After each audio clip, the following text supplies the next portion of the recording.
Fairview's coffee has mysteriously gone missing. Mayhem ensues when strange, coffee-craving zombies plague the city. Detective Mickey Potatoes, an overworked public servant, uncovers why ordinary citizens are losing their minds and how to stop the coffee apocalypse. But it involves the mafia. And when you're dealing with mafia crime families, nothing is ever easy. The mafia controls everything in the city, including the police, including him. If he breaks the mafia, they will break him. So, the city is without coffee. The city is burning before his very eyes, but he's powerless. Detective Potatoes has the power to stop the coffee apocalypse, but if he does, he could lose everything.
The Immortal Mask, a 1970s superhero crime noir adventure that follows a retired soldier who is given a covenant interview with a death row inmate.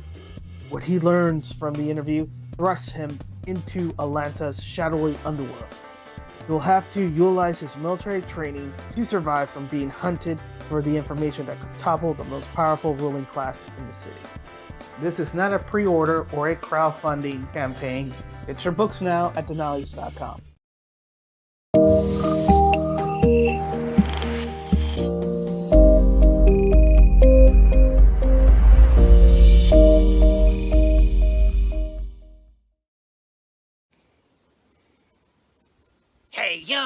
It's me, Pops Van Marmalade, and you're watching the Comics-Related Madness Network. Huh? So come get some. CromCon. CromCon. Are you tired of the soul-sucking monotony that plagues your every waking hour? Ben and Jill are at it again. We have just the thing to get you out of your funk. It's the return of the most badass, alien-punching, beard-ripping, planet-crashing bounty hunter this side of the cosmos. Tank McGregor is back in a brand new adventure. Tank McGregor and the Cosmic Colossus. Join the intergalactic bounty hunter as he battles his way through his biggest challenges yet.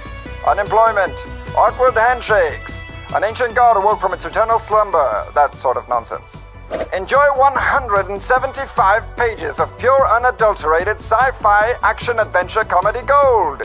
Romance, political intrigue, social relevance. You'll find none of these things within the violence-fueled fever dream that is Tank McGregor and the Cosmic Colossus. Brace yourself for the laughs. The action. The danger. You won't be able to put this one down. Pledge today for a slew of unique rewards. Well, what are you waiting for, little boy? Get to it. 25 seconds to curtain, folks.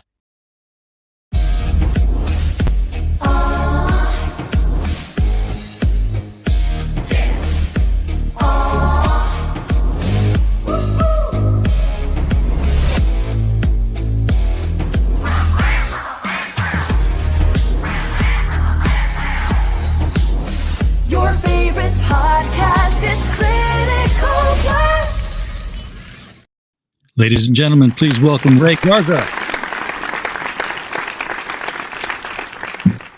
Hello. Ray, welcome to the Critical Blast podcast. I have no idea how you found us. Nobody else does. So, but you did. You reached out and you showed me your book, and I said, yes, let's sit down and talk about this. Dude. Yeah, I don't remember how I found you, actually, to be 100% honest. It was on Instagram, which I never check since they became part of Facebook. And since we quit doing a cosplay feature on our website, it was a hunting ground for cosplayers who were wanting exposure.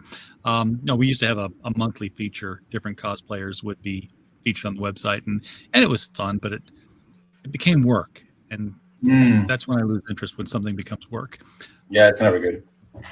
Yeah. So why are you making comics, man? What's got you into this crazy business?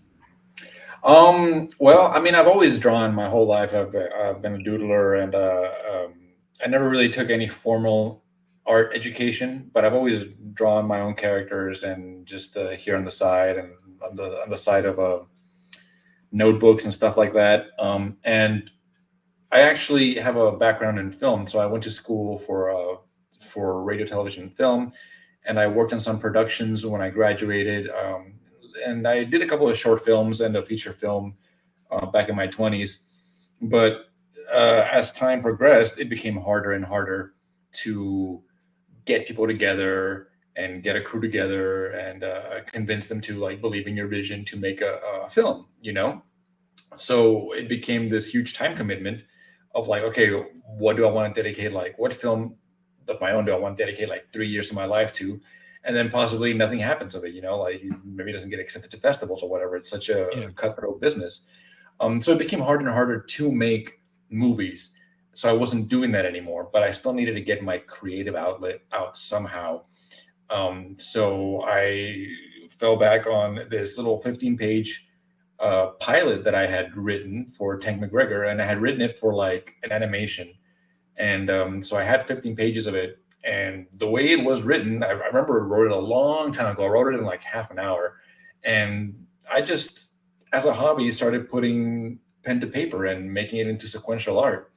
And after a while, I realized I kind of had something. So then I started treating it with a little more respect, mind you, or a little more effort into it, And before I knew it, I had all my pencils done in 95 pages. And I realized, might as well ink it. Then I inked it, and then, might as well get it colored, and I had it colored. It all happened like without really ever planning on making a comic book. But before I knew it, I had a book. Accidental graphic novel. Pretty much, yeah.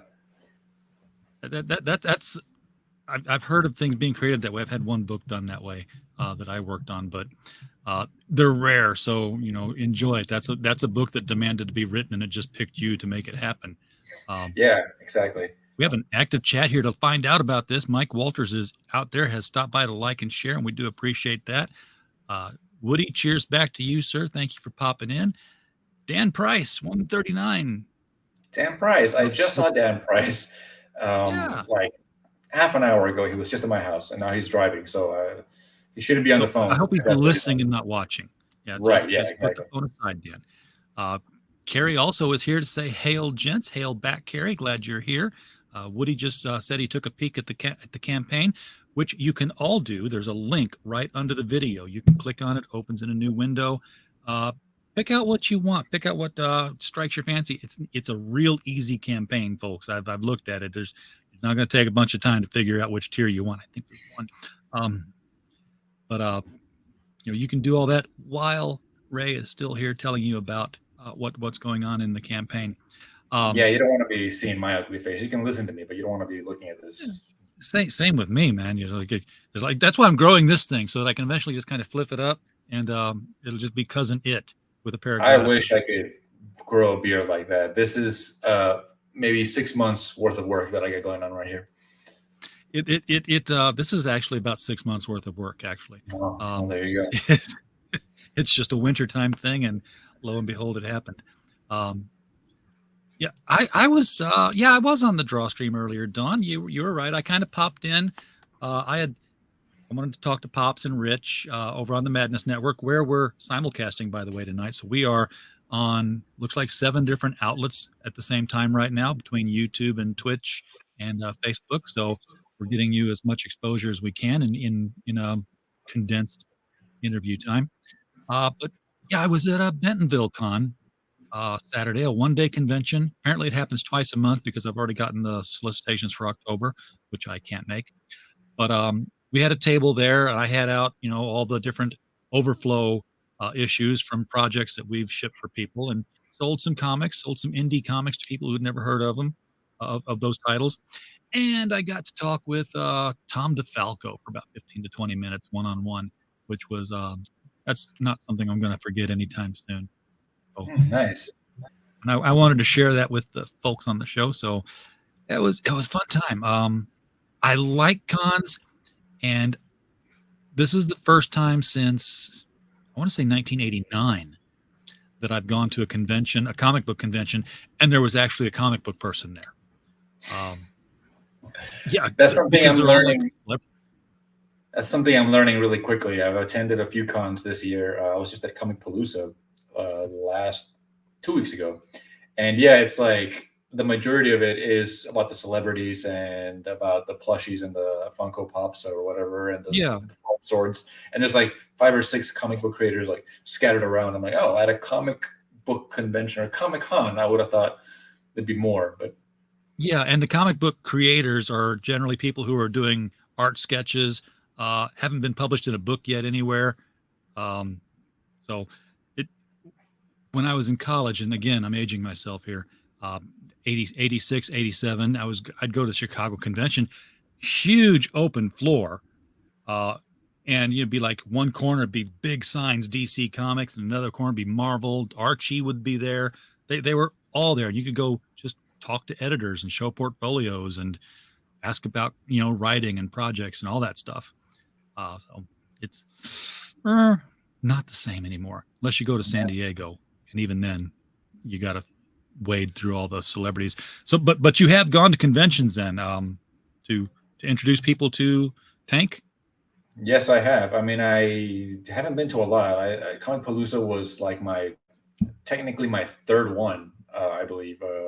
I mean, the third one that I count as a convention. I've been to a couple. I was at San Diego Fan Fest, I believe it was called. It's not San Diego Comic-Con, but it's like the one right next to it, a smaller one. Yeah. And but I went to that one And I was completely underprepared. Like I thought I was going to be with other people that I knew, and at the last minute, everybody dropped out. So I got there, and we had a booth, but I had like no books. I had the books that I had in my backpack, which was like 3 of them, and I had a couple of like swag, like flyers and stuff. So I was like, I'll just spread them around as much as I could, and I was just sitting there like, well, let's see what happens. That was like my first actual comic con, and I had a blast because I met some cool people, and I did actually sell like 1 or 2 books. I think it was out of pity because it was such a pitiful booth. It didn't have a sign or my name written anywhere. It was just like a piece of paper and like a sketch like Ray there. And I did a couple of local ones here in Austin, Texas, and then I did Central Texas Comic Con and Comic Palooza in Houston, and that's it. That's all I've done. Yeah, they get to be addictive and fun. You start seeing people over and over there again. It becomes almost a reunion. When I had my first book done, I went to a science fiction convention, and I couldn't afford the table. It was like, they were, wow, it's expensive. I'm buying tables now. I'm buying them now, folks. But I would wait until Sunday, because my theory was that on a 3-day con, you show up on Friday, and you just want to see everything first before you spend money, because you don't want to see something later that you want and you spent your money. Then Saturday, you start going around to the things that you saw that you liked, and you start picking them up. And Sunday, that's when you're like, holy crap, I still have money left in my wallet to spend at this convention. What can I get? So I would go there on Sunday when vendors were packing up, going home early, and abandoning tables, and I'd scalp one. I would just say, no one's using that table. It's mine. It's paid for. I'm going to take it. And I'd just put my book out there and sit. And nobody ever said boo about it. Oh, wow. That's a good tactic. I might steal that from you. I sold like 3 to 5 books, but I sold books. That's all I wanted to do, was get that done.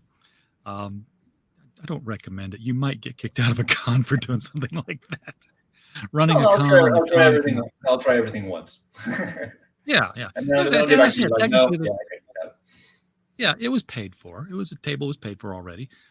Carrie says she likes how I got the T-shirt to match the beard. The T-shirt's gray, so now I feel bad. Thanks, Carrie. I'm kidding. Everything in here just kind of fades to black and gray on me here. So Tank McGregor is. You said you had an animation kind of feel for it, and I can definitely see that when I look at the PDF. I'm like, it's like MTV's Liquid Television put to page. And Dude, that's the biggest compliment ever. Thank you. No, it's got this very Von Bode kind of feel to a lot of the aliens, the tentacles, and the asymmetrical weirdness to a lot of it. Are you a big sci-fi fan, or was it just it just happened to be that way? No, yeah, I'm a huge sci-fi fan. I go in waves in terms of the genres that I'm liking at the moment. So I'll like sci-fi for like a 6-month period and like immerse myself in a bunch of sci-fi things and rewatch my favorite sci-fi movies, read sci-fi books. I've read Dune like twice, but I can't do it a third time though. No, you don't live long enough. Yeah, exactly. And then I'll like kind of ease out into it and suddenly be into like Westerns, for like a 2-month period. And then I'll be into fantasy, and my likes go like that. So yeah, for Tank McGregor, I must have been in a sci-fi mood, and then it just kind of stuck there for 3 years or however long I did that first book, and then the second book. So it was a total of like 5 years where I was just immersed in science fiction. I love science fiction, and I love Liquid Television. Peter Chung is one of my favorite animators, and Ian Flux was something that when I was watching as a child, I knew that I wasn't supposed to be watching this. But there was like no one around me to stop me. But I didn't know what I was seeing. I didn't understand what the hell was going on. I just knew that it was really badass to watch, And then from that, it started like The Head, which was about a guy with a giant head and had an alien living inside the head. And again, like I didn't understand like the humor, if it had any. And I haven't seen those cartoons since. Like last time I saw them, I was my pre-teens, So I also saw the Max, which I revisited. I just saw clips of the Max this week. Yeah, the Max is so cool. Again, like didn't really know what was happening, but it was so cool and such a creative like vision from whoever was making it. I don't remember who the creator of that is. Sam Keith. Sam Keith. Okay, yeah, like it's all those things just kind of like were put away in the back of my head, and kind of regurgitated into my creative outlet of drawing. So yeah, Tank McGregor is a huge amalgamation of a bunch of different science fiction stories, and not tropes, but because I kind of try to take a trope and like kind of turn it on its head. It's the only way that I can feel comfortable doing it, and I don't feel like I'm ripping anyone off or cutting anyone short. So yeah, so he's that combined with the character himself is like an action hero from the 80s and 90s, you know, like your Van Dammes, your Stallones, your Schwarzeneggers, and to like a lesser extent, like Michael Dudikoff and like those lesser known ones. They're all put together in there into like Tank McGregor. He's just like badass, shoot first, ask questions later, and then finish it with like a one-liner. But in the book, Tank McGregor, his little one-liners make no sense. They don't have to do anything to do with what he just did. So he might like blast some fool and be like, that's what I call fast food. You know what I mean? Like maybe not. I don't think that's in the book, but that's the kind of like irreverence that he's just flooded with. Okay, that's yeah. I was going to say that. I kind of mentally cast Bruce Willis, the young Bruce Willis from Moonlighting, where you know he's smart ass and action hero kind of guy. Yeah. Let's show the people what we're talking about here, and the number is 1473, folks, with 35 backers. Let's change that tonight. Let's make something happen on this. So this is the trailer we already watched. Obviously, you were the star of your own show. That was a clever way of doing it. That was not you. I thought you just shaved. So you got somebody else to do that. Yeah, that was my brother. Well, that's why he looks so similar to you then. And maybe because he's wearing it. No, he's not wearing a similar shirt. I forget. Yeah, I'm glad you think so, because I think he got the looks, but I got the creative talent. Yeah, I used my brother because I told you I had a background in film. My brother's my actor. He's the person I've used in all my stuff. And I feel like when we're both together and don't really have a solid script, we come up with like, to us, it's hilarious shit. So like, that's how we went into this, going like, hey, I have an idea. I need to make a trailer for my Kickstarter. This is kind of what I'm thinking. Let's do it. And he's like, all right, awesome. And he like came up with the voice to read it like an old 1940s like radio announcer, like the high pitch, like, I don't know, buy Brando, you know, the brand for you, so, like that kind of stuff. So he came up with that, and just together we made that promo. Yeah, but it's a cool promo, because usually when it's live actors on there, it's somebody sitting in their chair telling you about the book. I'm like, oh no, and then it's like as soon as he falls down, I'm like, oh, this is gonna be different. Okay, I'm with this. So this is the cover for Tank McGregor. We used it for the background. I like. I don't mean this in a bad way, but I like the simplicity of the design. It's not overly detailed. It's very cartoony, but not caricaturishly so. That's kind of not on purpose, but I feel like, one of my biggest inspirations when I was doing the first book was Mike Mignola. And it's far from simple. His art is far from simple, but it is very like minimalistic. So that's how I started. Yeah, that's what I should say.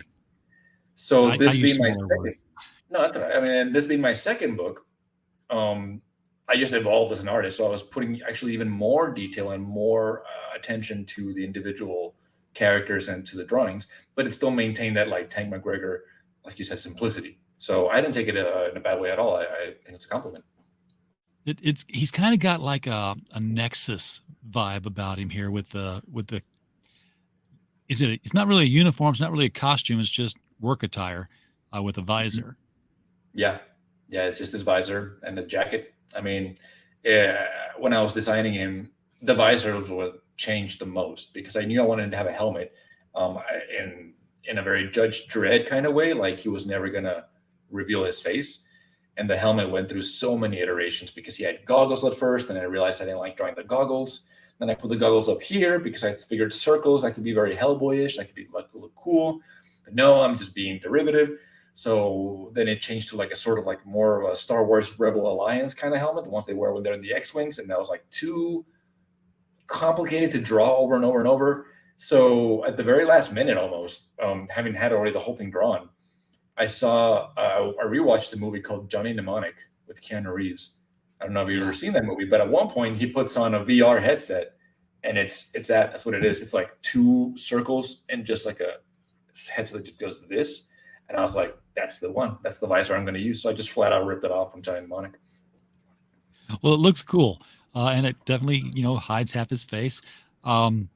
It looks hilarious later on in the book when he's been unemployed for a while. He's got a beard bigger than mine sticking out from under the visor. Yeah. I assume that was him. I could be wrong. Yeah. So who are the characters that we're looking at here? Obviously, we've got Tank McGregor in the middle here, but you don't put characters on a cover unless they mean something to the story. So let's go into the cast. So, on his top right shoulder, you see a floating ball. That's Jensen. So that's his number 2. It's his partner in crime. They have Jensen's the floating ball that talks to him. It's like his side character, his sidekick, but not really. He's a very, very important part of the story. Obviously, he gets introduced from book 1, and through their banter and their relationship, you kind of get the sense that there's more to Jensen than meets the eye. It's not just a floating robot.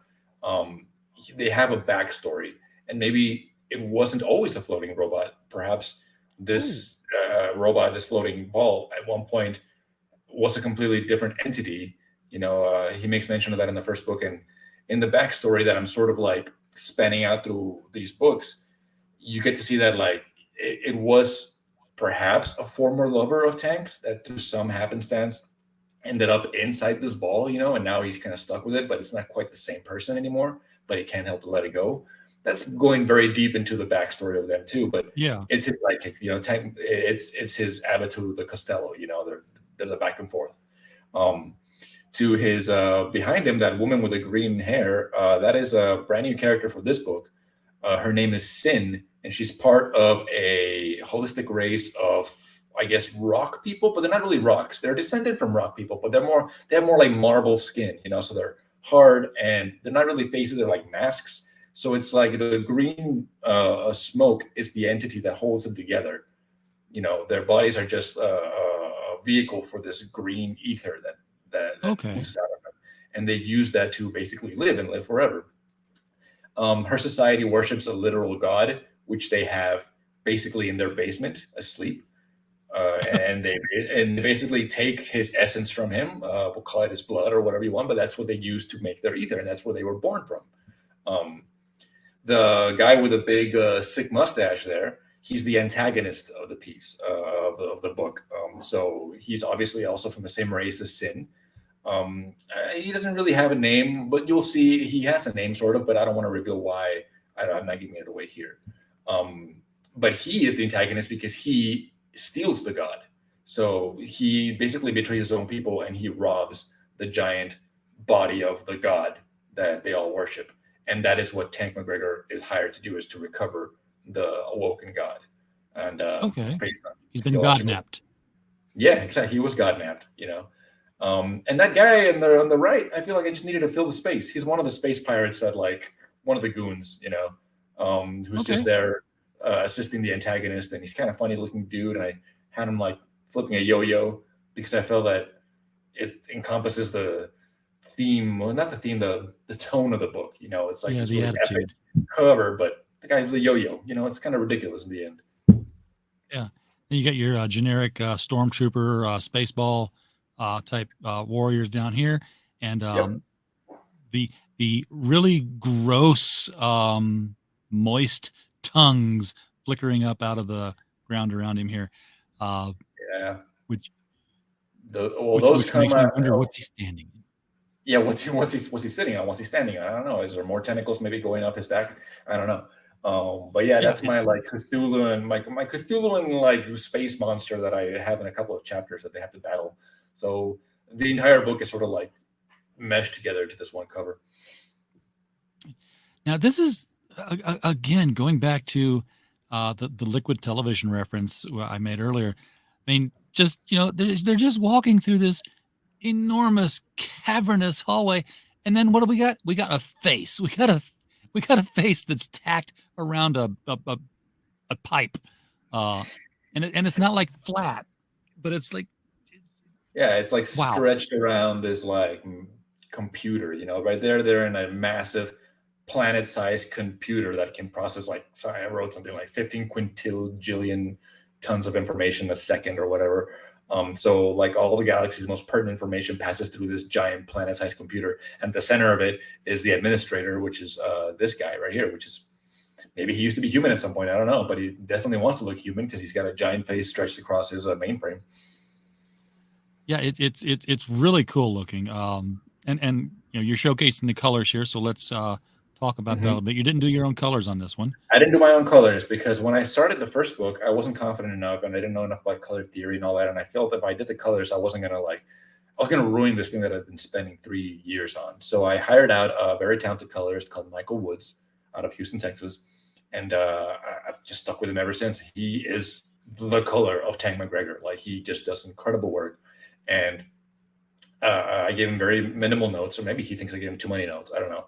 But he understands the assignment. He knows exactly what to do, and he'll give suggestions, and he'll be like, I feel like here we need to have this guy that's this color instead of what you said, because he'll give me really good reasons. And I'm like, yeah, go for it, dude. Totally. I mean, he does an incredible job, as you can see. I can't imagine Tank McGregor with anybody else, or with me coloring it, even if I have been practicing or anything. Yeah, looking at the line work, I could see, this being like a Judge Dredd kind of book, but with the colors not being gritty and being more bright and vibrant, is like, it's Judge Dredd, but funny. Meets Looney Tunes, meets Futurama. My wife calls it Cowboy Bebop meets Futurama, which I think is a pretty good assessment. I can dig that. We got some cosmic horrors here. You talked about with the tentacles we saw earlier. Yeah, there's the Cthulhuan monster. I believe I called it a Gorgian fetus. What else are you going to call that? I always love brains with eyeballs and floating in orbs. Classic. That's the police of this universe. Those brains in jars. That's just what they are. Basically, they're just the police. So, I mean, you have to read it to see more of the role here, but planet crashing, man. I got lots of planets crashing into each other. You'd think with all that space out there, but no, they don't miss each other.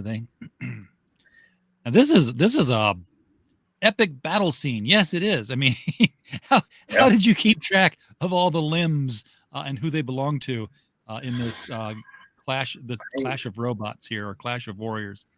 Slowly. They're just it's an army. At this point in the book, I knew I wanted to have like this giant, just like 2-page spread of a battle scene, sort of like Frank Miller had in his 300 book. I don't know if you remember that. It was just like tons of Spartans, and just like as far as the eye can see. And I want to do my version of that. So I just knew it doesn't matter if it has no like rhyme or reason. I wanted to have a ball of like battle, and like I just kind of like drew it little by little, slowly, character by character, and then I would just overlap and then put this here. There's a beauty of drawing digitally, is that you can just kind of like slowly put together and move things around. Yeah. And this took I think it took like 2 or 3 days to finish. And I mentioned that I give my colorist Michael Woods notes for this. I sent him these pages. I basically just wrote, "I'm sorry," and gave it to him. And he did this. Like, it's incredible, I didn't even have to like really point out. Sometimes I have to like point out like this is hair and this is a hand or whatever, because I feel it's confusing. But no, there you go. And there's like, I snuck in like little references, and not references, but like Easter eggs in there, that are just for the reader to catch if they like really scrutinize the painting, the drawing. I was wondering, since you did it digitally, like if I were doing it digitally, I was like, okay, there can be a melee here. I'm going to draw a warrior here. That's a layer. I'm going to draw a warrior here. That's a layer. And I'm just going to take 150 layers and flatten them. And that'll look like that. If all I'm lucky. One layer, actually. All one layer. You do like to punish yourself. More like I like to keep myself. I know where I am. If I do more than one layer, I'll confuse myself. And that'll get me like more, that feels more tedious to me than just keep it on one. And this is, of course, are these the cops? I can't tell because they're global. No, those are not the cops. Included. Those are basically the same race of God worshipping goo people, smoke people. But some of them have helmets on. Some of them have taken the helmets off. Okay, the cops, so civil war. It's a civil war. Yeah. All right, and with all the rays and the lasers and the shooting back and forth, we've got one lone missile flying in willy-nilly. Like, yeah, makes it perfect. That's cartoon right there. Someone shot like an Acme missile for some reason, and it's not explained. That's somewhere in there. I have like a guy not even shooting. He's just like holding his phone, like taking a picture of everything. Like it's just chaos. So variant cover. Now this is a different art style. This is Rhys Jenkins. So Rhys Jenkins, yeah. Rhys Jenkins did the variant art. Rhys Jenkins is part of our comic book collective over at LKC at Lesser Known Comics. And I had seen some of the stuff. I'd never spoken to him, but I'd seen him like in our video chats, like when we have our group meetings. And I'd seen some of his art for some of the other stuff he's done for Mark, from like either them or us. He did a whole like 2-page spread. And I just said, this guy has to do a variant cover for me. And I like reached out to him, and he was like super gung-ho, and he did this incredible piece of art. I gave him the book to read, and I didn't tell him anything else. So he read the book, and he just took the bits and pieces that he thought were important. You'll see the space pirate there in the background, the chick with the hair, the spaceship, the eyeball, which makes it's like that eyeball is on like one frame of like the book. Yeah, it's all there. It stuck out to him though. Yeah, eyeballs on the end of tentacles. I was just drawing one earlier this week for a story I'm editing. Can't go wrong with eyeballs on the end of tentacles. It's a thing. So here are the rewards.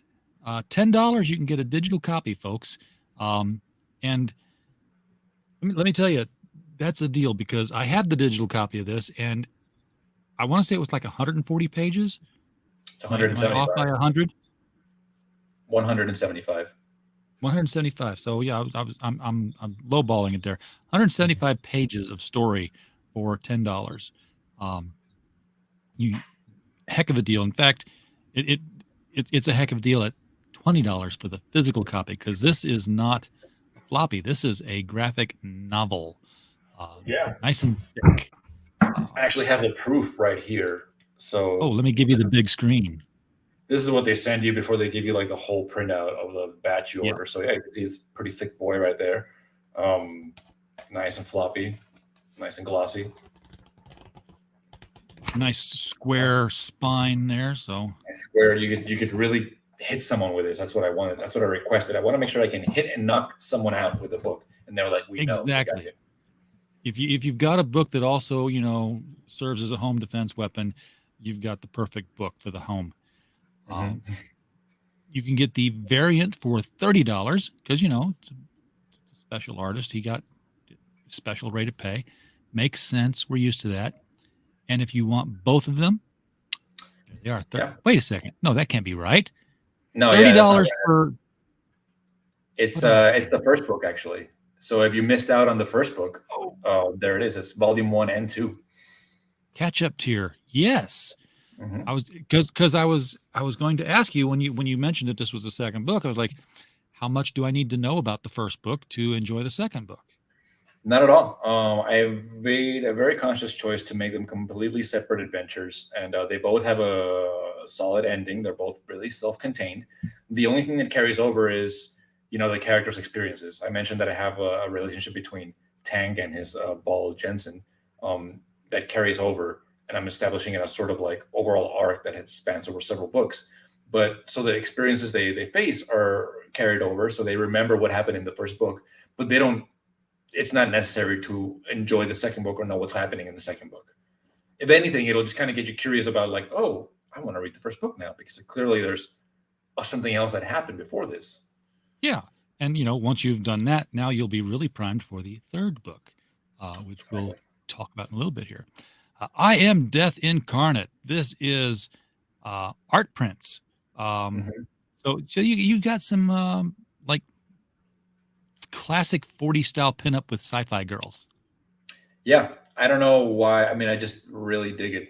It really has like the book itself is not 40s themed at all, but I felt like it was a very cool little mixture of like genres of styles, So I looked online and I took my favorite like ads for joining the Navy. I made the join the Navy. I turned into like see the universe, become a bounty hunter. Lady Luck is just a woman like on a plane, and the service your sex bots. That's basically from the first book, because so that they can service you. Yeah, exactly. So That's is there that kind of element in the story anywhere, or was that just for the pinup? The first book is centered around hunting down a sex robot who's gone sentient. So definitely the one at the bottom, the sex bot one, is thematically similar to what happens in book one. The other two would just kind of contain characters from the books. Okay. Now I got to read book one because that's the story I want. You got the lesser known comics digital starter pack, and that has to be how you found our channel, because we have worked with lesser known comics before. On Tights especially is one that I remember well. Yeah, Mark gave me your number actually. Yeah, definitely. So if you get the digital pack for $70. Yeah, you get a whole bunch of digital pack. You can see Bigfoot Knows Karate, Dan Price, Either Them or Us, which is Mark's, Narita and Yuriko from David Lujan. We got a couple of new ones, Velour and Tweed, and AK Yumi, the bottom right ones. I mean, if you love comics, you got to go with this one, right? I mean, you just get a whole bunch of a slew of like independent artists just throwing their talent at you. 13 graphic novels, among which are, Tank McGregor 1 and 2. I can see them right there in the center bottom row there. Yeah, exactly. Lone Stargazer, I thought I was being pretty clever with the name, but it actually only makes sense if you read the first book. But yeah, this is our Lone Star bundle. So like Texas creators, everybody who lives in Texas that is an LKC member, those are our books. And this is these are physical copies now. Those are physical copies, yes. Okay. So six physical books here, folks, for $78. That's, a little over $10 a book. Not a bad rate. Your sci-fi action pack, $93. You got another 5. All the sci-fi. I'm guessing these are bigger books than the other collectively than these were. Yeah, and they're bigger books. Whereas the other ones are more floppies, with the exception of Tank McGregor books. These are more graphic novel-y, I believe. I know Abducted is more of a graphic novel, yeah. Then you got the LKC starter pack that gets like the digital one, but it's physical books. So this is, again, it looks like 13 books. Yes, it is. For $139, again, $10 a book and a little bit of change. So I'm sensing a mathematical theme here.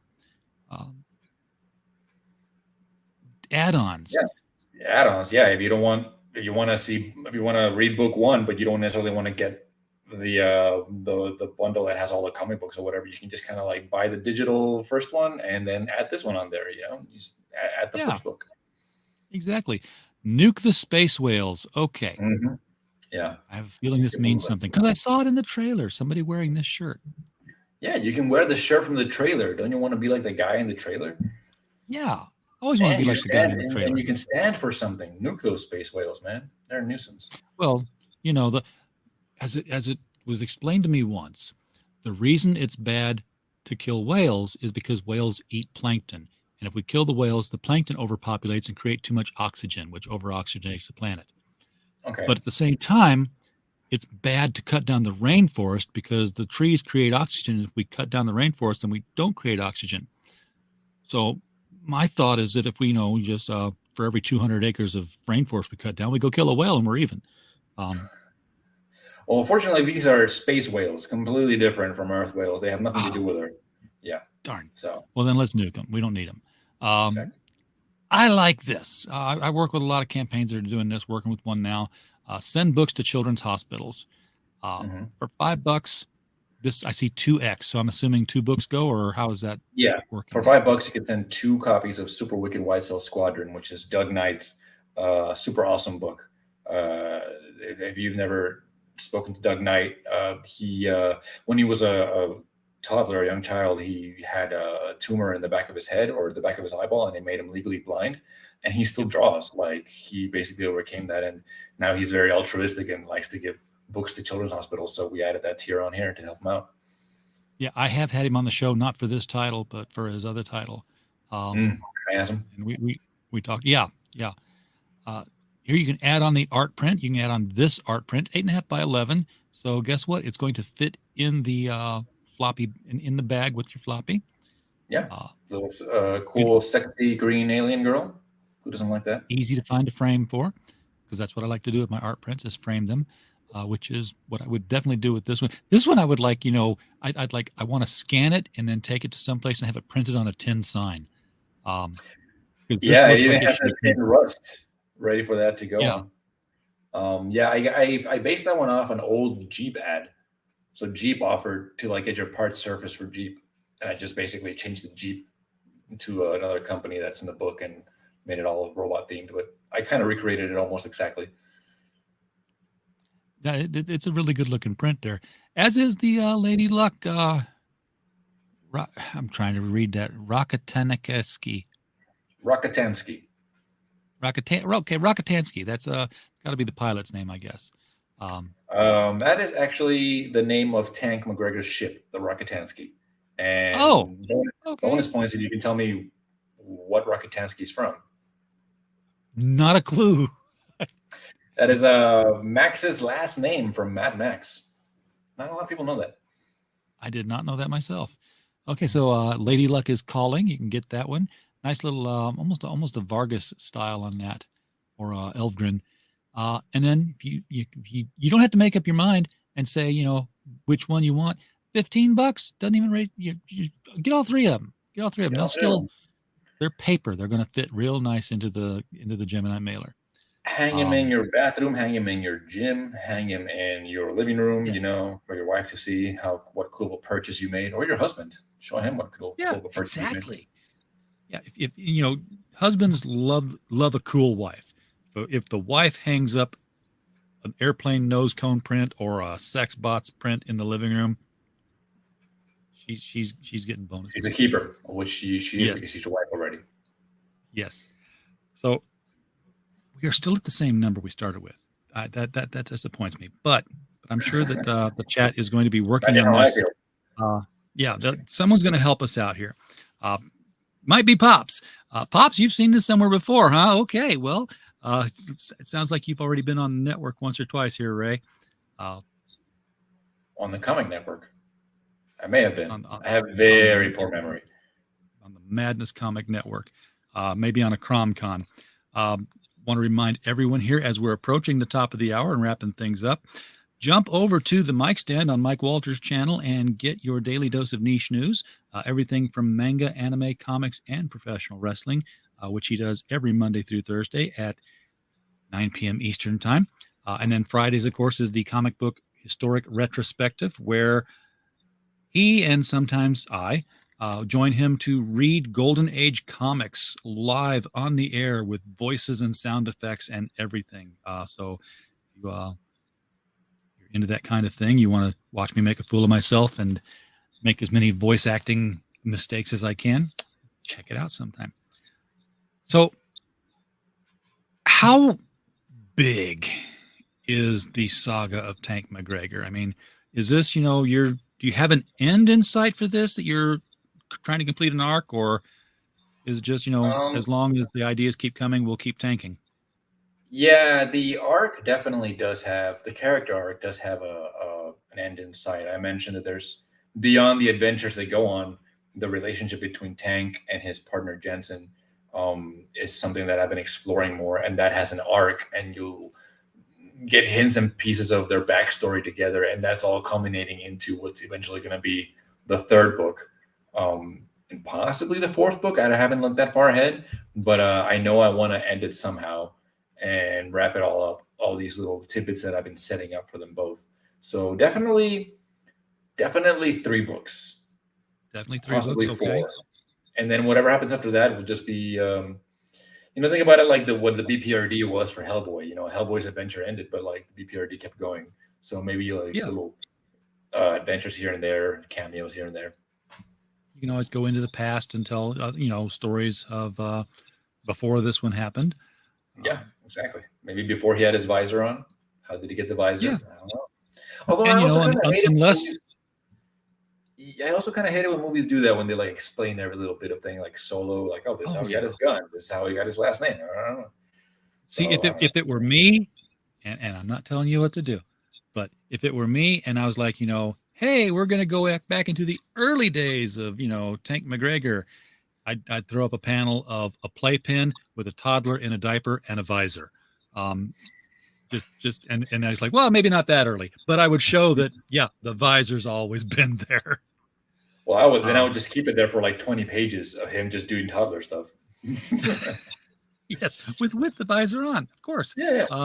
And the guns in the playpen, and it would be a functional one. It would you zap the television and go. Right, exactly. None of the plastic crap toy thing. Have you done comics before Tank McGregor, or is this your first time making a graphic novel? I mean, not beyond like being like 9 years old and drawing Spider-Man teaming up with the Phantom in my parents' house, like. I mean, that was the first, I guess if you want to count it, that was the first comic I ever did. But it was like, like stapled, and the panels were like really poorly drawn. I mean, like I was 9 or whatever the hell. I wasn't even 10, and I just drew that. So I did that. But I didn't even really consider it before Tank. I'd never done one at this scale. Yeah. Okay. I mean, I figured you had done storyboards for films and stuff like that, which are definitely. Yeah, I do storyboards all the time. I even for my current job, which is involves a lot of video editing and video shooting and all that, I still do storyboards for that, So I was getting my art ideas that way. Do you have ideas for something other than Tank McGregor that's coming down the line here?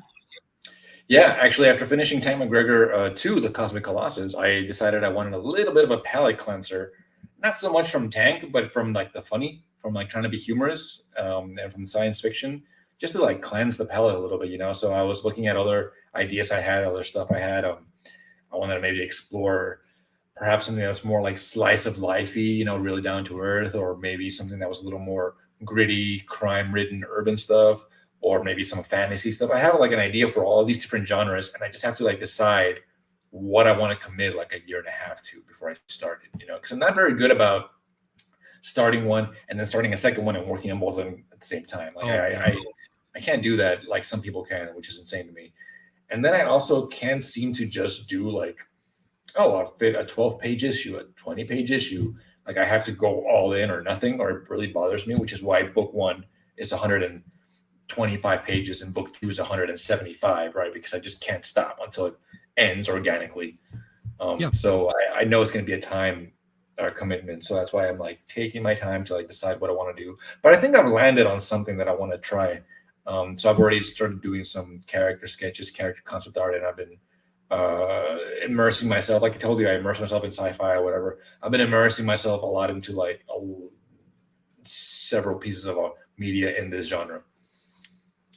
So I know you got the proof copy in your hands here, and the campaign is going on Kickstarter. Do you always get the book finished first before you launch the crowdfunder for it?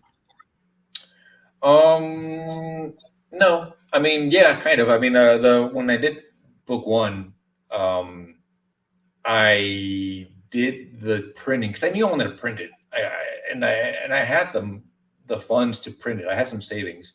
So I did the Kickstarter for book 1, which actually failed. So even after it failed, I was like, well, fuck it. I want to do it anyway. So then I got it printed, and now I have all these copies that I'm sending out or putting. I take to Comic Cons with me, and selling. For book 2, I was already signed on with Lesser Known Comics. So the Kickstarter is in conjunction with Lesser Known Comics, and it's sort of like to get hyped up for the book and to get it out there and get the word out there and to help offset the cost of printing it. But again, like I was always going to print it, right? So I just kind of like did it because I couldn't wait. I just couldn't wait. The funds are going towards offsetting the cost of having done that print and the rewards and stuff. But I wanted to already have it in my hands, before the campaign is finished. Now let me figure out how the book's going to look. Like, no, I wanted to have it. I wanted to have it for the commercial. I wanted to have it with me. I wanted to be able to hold it and like smell it, go to sleep with it, make out with it a little bit, all that good stuff. Yeah. So, well, and this campaign, unlike the previous one, has funded. So you've achieved success with this one. That's true. It's funded. What's the status of Tank 3? Idea phase. I know where it's going. I know what's happening. I know how it starts even. But I have not put a single frame to pen to paper. I haven't drawn a single panel. Well, then we're not going to launch that campaign anytime soon. What do you think? It'll be a year before we see that, or what's your usual Possibly. time? Yeah, possibly. I want to focus on this one right now, and then once so that people at cons don't just have to be like committed to buying a whole book if they don't want to. They could maybe just take issue 1, and read that, and then come back if they like it or buy the rest of it or not. But so I want to. So that's my next step in the tank plan. But as far as a new book, not yet. Okay, I can tell your phone has started to overheat, so it's a good thing that we're reaching the end of the hour here. You started a robot there and freeze up a bit, which. Oh, I'm sorry. I'm assuming you're using your phone. Maybe I'm wrong, but no. Usually they on hate. computer. No. Okay, good. It probably means that my wife is throttling me. She's probably watching something or like really letting the internet have it. So that's probably what it was. She kicked on Netflix. That'll do it. So. Damn, all right, well, then it's a good time to wrap things up. Ray, thank you very much for coming on the show tonight and bringing Tank McGregor. I keep wanting to say something else, but just because I have other tanks in the back of my head. It's a me thing, not a you thing. Okay. Tank McGregor. I love the name. I mean, it's just there are certain character names that just communicate what the character looks like without you even seeing them. And funny story about that. It wasn't an original idea of mine. I didn't steal it. I asked for permission to use it, but a friend of mine that I used to play Xbox with, his gamer tag was Tank McGregor. And I asked him why that, and he just said he liked the sound of it. He doesn't know where he came up with it. So it sounds like it'd be like a comic strip about a football player. Maybe. Yeah, maybe Tank did play football at one point. Space football. I'm sure he probably did. Anyhow, again, thank you for coming on. It's been a pleasure having you here and learning about this comic. Folks, again, the link to the comic, the Kickstarter, right below. Look at that beautiful book right there. It's some sweet stuff. Click below, pick the tier, get your book. Get the book before this one and this one, or, just get a whole bunch of LKC books and settle in for some lengthy times of reading here. Oh, Woody, what would I do without you? Tanks, everyone. Yes. And tanks for everyone. And thank you to those in the chat tonight for showing here. We don't have a show without you. We're just a podcast falling in the woods otherwise. And because of that, we were glad you're here. And of course, while you were here, as always, we just hope you had a blast. Good night.